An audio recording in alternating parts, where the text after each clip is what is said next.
恩嘅42題啦。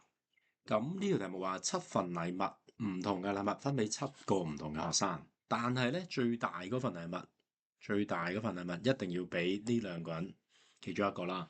咁問啦，有幾多種唔同嘅方法去分配呢啲禮物咧？OK 嗱，我哋通常做呢啲咧，就先諗咗個 restriction 先，個局限條件。而家咧，我叫最大嗰份禮物A 啦，A 咧呢份禮物一定要分俾阿鐘 J1啦，叫做或者係 John 啦呢個人啦。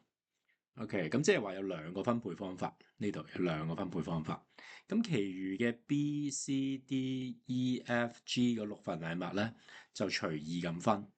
咁即係假設 J1個人攞咗 A 嗰份禮物，咁6份禮物再分俾另外嗰6個，咁咪6P6咯。OK，咁所以其實呢條題目唔係好複雜啫，先諗咗 A 嗰份禮物嘅分配方法，再乘其他嘅分配方法，咁啊計到我哋要嘅答案啦。